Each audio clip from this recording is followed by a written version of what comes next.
Look who's in town. Everyone say hi, Mom. Hi.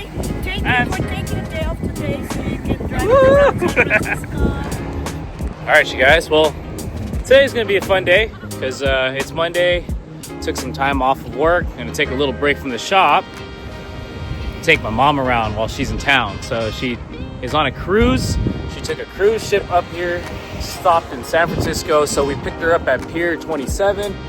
It's a beautiful Monday morning, noontime. Perfect day to take them around, do some sightseeing, and show them a little bit of how we're living.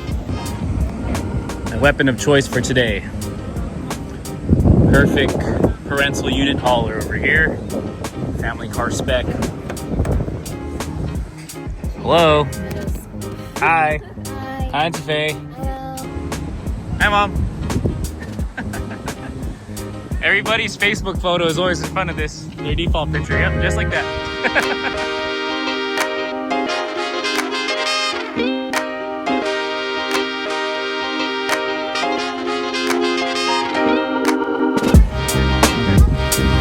Yeah. You wanna hitch a ride with them?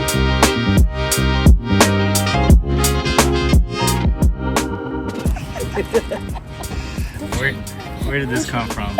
Uh-oh. Alright, you guys, this scene is not real. This is AI. Wow.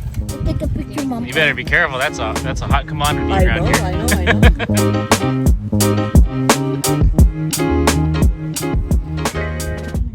More pictures, huh? Because once we go to Santa Barbara, oops, no more. Okay, well, welcome to Tiburon. Nice place to continue our scenic drive. Also a nice view of the city in the background. And of course, good place for more pictures.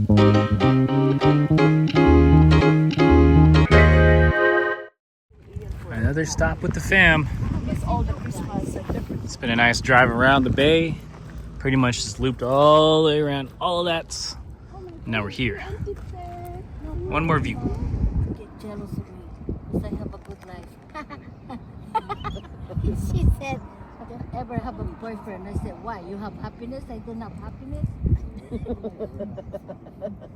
Because if you get a boyfriend, I cannot tag you along now. No, Yeah, my I friend cannot says tag that. with her now because Yeah, they otherwise say she'll that. be I with her said, boyfriend. Even my other classmates say, oh, I have to wear this. All right, and now we are back to where we started. Thank you, Nak. Thank you for your time. Yes, Mom. Love Yep. you. Look at you guys. Love you guys. All right, Look up you guys. Auntie Faye. I will Okay. adopt you guys. Same Have fun on your floating city.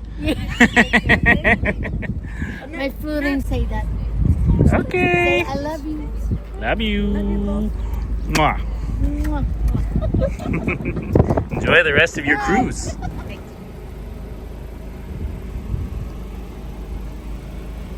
Our 2025 Honda Civic Type-R FL5. We're going on 2 years of ownership with this car. Car's got about 23,000 miles on it, just a hair under that. But today is going to be an exciting day. This thing is finally going to get a little lower. Yeah, what intensity of coffee would you like for the job? We got 12 out of 14 and a 10 out of 14. Let's do the 12. Let's just overshoot it. We're gonna start rating our difficulty, our labor difficulty, with amounts of coffee that you have to drink to complete the job. Coffee strength. This one's a 10 and this one's a 12. You're getting 12 right now. I'm getting a 12. You're getting a 12 out of 14. Okay. Let's do it. All right. We got the FL5 pulled into the shop here. So here it is. We ordered some RSR lowering springs through Popstar Shop. Got these just delivered today. Let's go ahead and open up the box. See what we got there.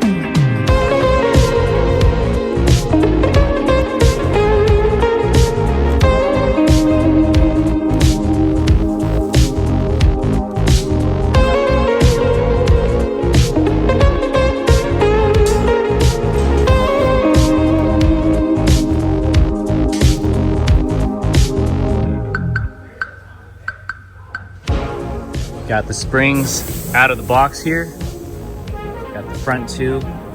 They are labeled as well. So that one's front right. We got this one here. Front left. These are the rears. So it looks like it has a bit of a dead coil space underneath. Has an insulation piece right here. And then it also includes these bump stops. So these ones are for the front. You have the rear ones here as well. And now with everything out of the box, we're gonna go ahead and rack up the car, get it up in the air, pull the wheels off, start looking at the suspension, and get the spring install going. Let's go.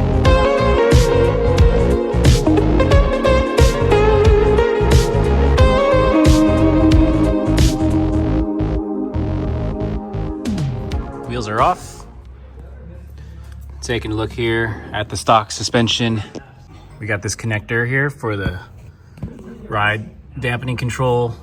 We'll unplug that. Got one 17 mil bolt up here and another 17 mil bolt nut back here. Those are holding the strut in place. And then we have that sway bar end link that's gonna get removed as well from the front. In the rear, we have just a spring held in place by this lower control arm. So looks like it's just a matter of loosening this, removing the sway bar end link and freeing up that nut and letting this droop down some. Pretty straightforward there in the rear.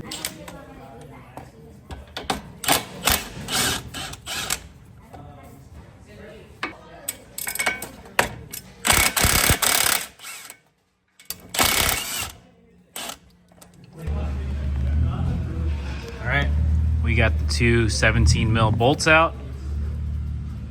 The connector here is unplugged. Did also take this off so we could free up some room and not risk damaging this piece here. But this whole strut now should be freed up. Let's see if we can move it out.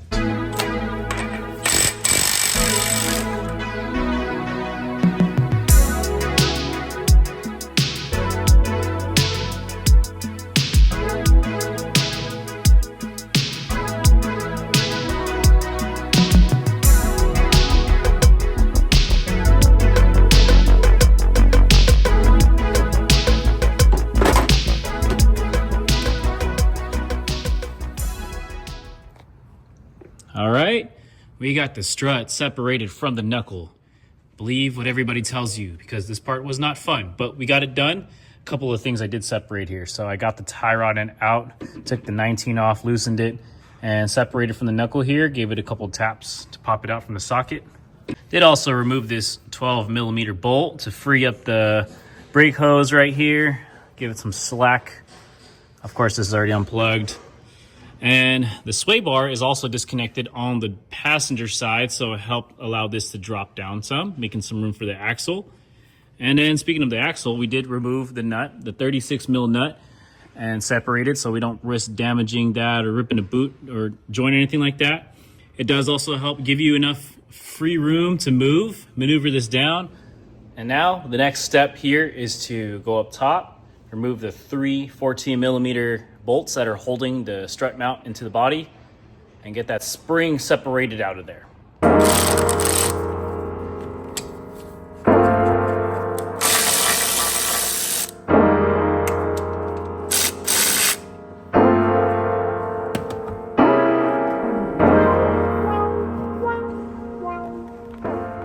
All right, we have the whole strut assembly off the car. We're gonna go ahead and separate this top hat. Pull this rubber cover off here. There's a 18 millimeter nut right here holding the strut mount in place. I did also mark here which one was on the outside. This is also a good time to remove this dowel pin if you wish to get more camper adjustability, which we might just go ahead and do since we have it off the car. I'm just gonna go ahead and take this nut right here, put a couple washers in between, stack it up high enough so that way we'll just tighten this down and that should be all good.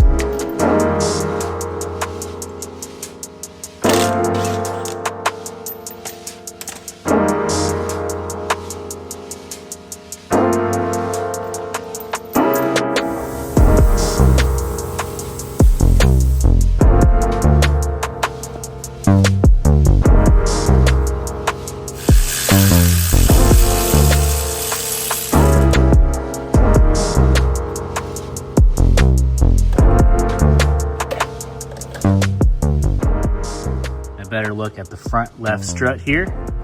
Now that it's all taken apart, this rubber piece was underneath it here. Here's a spring, obviously. Has the dust boot cover still on there. We're gonna wanna keep this rubber insulator as well and transfer it over to the new spring. And then here's the new spring. So this is the front left corner. Kind of a comparison there. You can see the two next to each other. Let's move that real quick. OEM bump stop is cut. Insulation. Insulator is on there, as well as the bottom one here. Be sure to line this up. There are two little tabs underneath it. So these gotta go here and here, as so. You wanna make sure that's in place so that your spring doesn't make any extra noises when you reinstall it and when you drive it around, of course. All right, we got it reassembled here. So insulator is still all in place, top and bottom as well. The cut bump stop is in there. We will tighten this down to spec when it's on the car and on the ground. You got the strut loosely in place here. The 3 14mm nuts are there.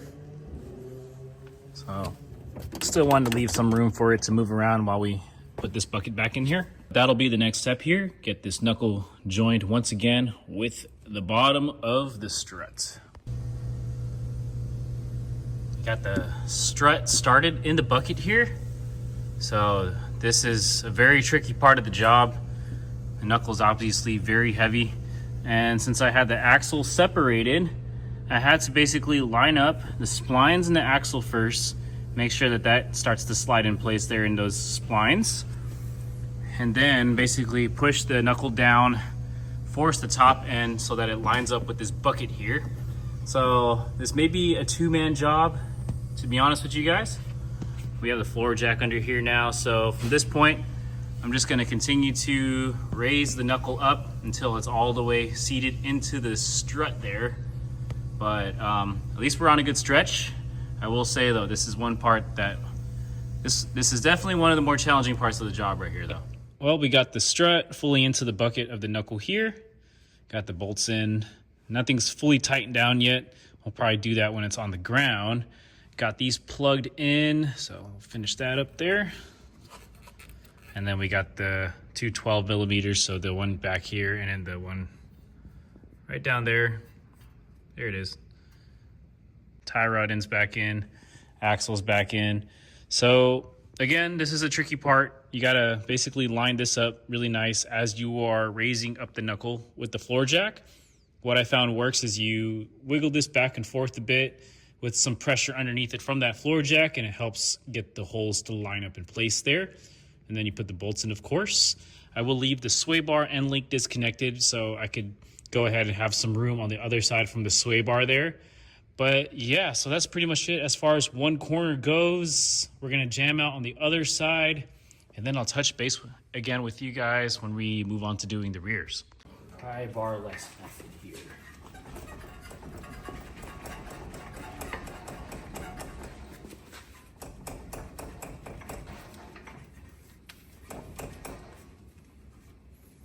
Okay, almost there.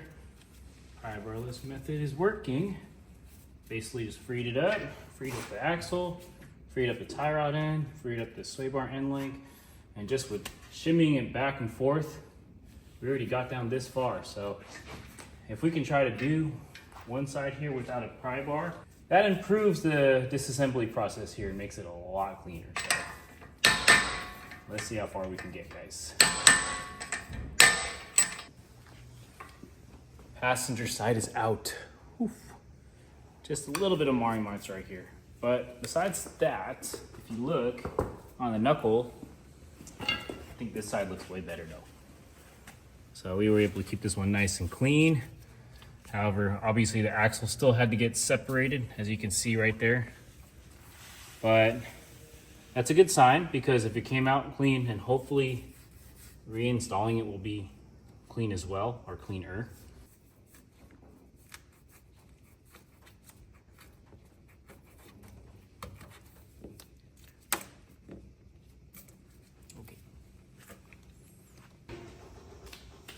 All right, we got the passenger side in. This side went in much cleaner. So of course it was another two-man job. But when you got it all lined up, basically you just shimmied it in. We also got the axle in. Another thing I did do to help myself out here is I did also disconnect the under panel here. So I unclipped it from the ones here, and then there's like one underneath here. And that also helped free up the control arm just a little bit. I did also take this sensor off here as well. So basically just tried to free up that lower control arm to extend down as much as possible, so that basically anything that we could do to help us have more range to drop that arm, we took it. But this is nice. We'll put this side back together. Basically gonna finish up the fronts here, plug in everything, put the sway bar end links back in, put the tie rods back in, and then we will get started on the rear.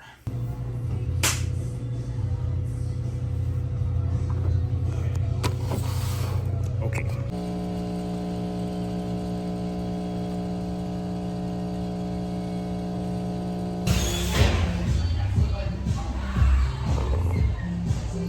All right, you guys. Top of the morning to you. Day 2 on the FL5. Well, technically still day 1 because we did start kind of in the afternoon last night. So we'll finish it up 100% today. And the rears, we're just gonna breeze through it. I'll grab some clips if there's something that I need to point out to you guys about doing the rears, but it seems like it's gonna be a straightforward job from here. But as you can see behind me, it's a busy day here at the shop. Happy Friday to you guys. We're gonna continue to grind out on this thing and get it back down on the ground.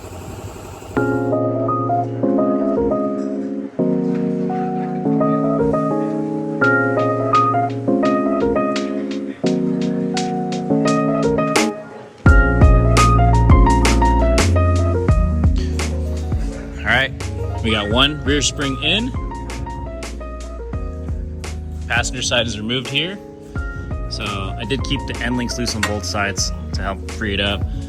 This side, I did not have to loosen up here.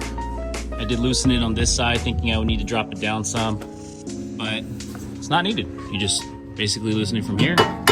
Gets enough room to maneuver the spring out. Got one of the springs out right here. This is the OEM spring. Obviously, this is the new RSR. The dead coils are gonna go towards the bottom. And also, another thing to pay attention to, this is the bottom of the spring here. You're gonna wanna make sure that these two tabs line up to the lower control arm in the rear. This one doesn't have any tabs, so there's no specific alignment for that, but definitely this one. So we're gonna transfer over this insulation, this rubber insulator. We're gonna transfer over this rubber insulator, and this bottom one, it just basically twists off. You can twist it onto the new one, get these tabs lined up, and finish up the job.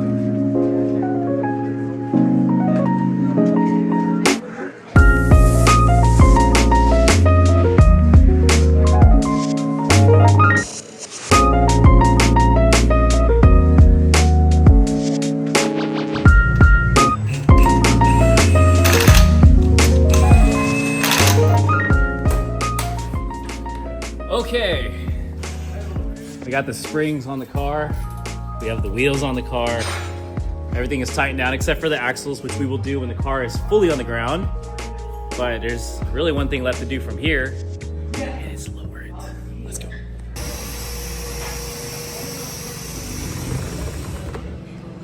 All right. Oh my God, it's stuck on the rack. It's not even all the way down yet.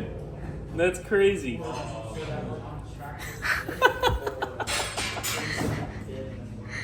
All right. Well, we'll continue this in a bit. Well, there it is, guys. FL5 is back on the ground. It's aligned and it's lowered. Definitely a noticeable drop on the RSR springs. I believe it lowers it about 1.8 inches, just a hair under 2 inches, which is lower than most of the other spring options. I think it looks great. kind of a perfect drop in my opinion. Get an idea of how low the front sits there. It's got noticeably more negative camber in the rear, about 2.6 and 2.4 degrees. So a camber kit would probably be ideal if you're trying to reduce that, or a camber kit up front to give even more negative camber. We ended up with just a hair under 2 degrees of negative camber after removing the dowel pins. The rear is almost tucked, basically 0 finger gap. Of course, it may settle a little bit in the next few weeks here. Not quite sure by how much, but we'll keep an eye out on it and probably realign it again just to double check. But yes, there it is. We finally own a lowered Civic Type-R. All right, there it is, guys. FL5 is on the ground. It's lowered, and it's looking really good. Obviously, we still got to drive it around so we can let you guys know how the car rides and handles and feels. We'll keep an eye on if the ride settles a little bit. But, I mean, I'm just glad that we got the installation done. If you guys are in the market for lowering springs for your FL5 or FK8 or any car for that matter, and if you're looking for installations, hit us up. But besides that, we will be back again driving the car. You'll see soon enough. We're gonna have some fun. I'll catch you guys on another one.